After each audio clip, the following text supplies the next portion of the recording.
আসসালামু আলাইকুম। একটা বিষয় নিয়ে কথা বলার ছিল। আমার শরীরটা আজকে খারাপ খুব, তবুও কথাটা আসলে মনে হইলো যে বলি। তোমরা চলে আসছো, তোমরা একটু ওই ওই পাশ দিয়ে দাঁড়াও। হ্যাঁ, একটু পরে। আচ্ছা, কথাটা হচ্ছে যে এই যে টপিকটা ভুলে গেছি ভাই। একটা বিষয় নিয়ে আসলে ইমার্জেন্সি একটা বিষয় নিয়ে কথা বলতে নিয়েছিলাম। হ্যাঁ, টপিকটা হইলো যে শারমিন স্কুলে যেই অঘটনটা ঘটছে। বাচ্চাটা 4 বছর, এই যে আমার ছেলে, ওর বয়স 4 বছর হবে এবার ফেব্রুয়ারি 14 তারিখে।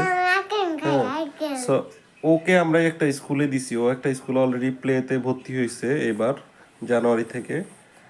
আমি আসলে শারমিন স্কুলের ব্যাপারটাতে খুবই মর্মাহত এবং টেন্সড, কারণ হচ্ছে আমার এই ছেলে আমার সাথে হ্যাবিচুয়েটেড। আমি ওকে যদি ধর রাগ করি, একটা থাপ্পড় মারলাম রাগ করে, হ্যাঁ, সো ও জানে আমি ওকে কি করব, কতটুকু কি করি, আমি কতটুকু ভালোবাসি। তো বাইরের একটা লোক যদি ওকে হিট করে, বিট করে, সেটা তো সে কখনোই আন্দাজ করতে পারবে না যে আসলে এই লোকটা কেমন, কি হতে যাচ্ছে তার সাথে। হ্যাঁ, শারমিন স্কুলের যে ভিডিওটা আপনারা আমরা সবাই মিলে দেখছি, হ্যাঁ, সেই জিনিসটা আসলে এটা কমপ্লিটলি আনএক্সেপ্টেবল। প্রশাসন একজনকে অ্যারেস্ট করছে, শারমিন কি এতই পাওয়ারফুল যে তাকে অ্যারেস্ট করতে পারতেছে না? সো প্রশাসনের দৃষ্টি আকর্ষণ করব, এই শারমিনকে আইনের আওতায় আনেন।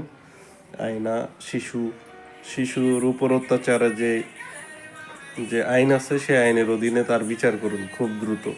এটাই আমার অনুরোধ। ধন্যবাদ সবাইকে।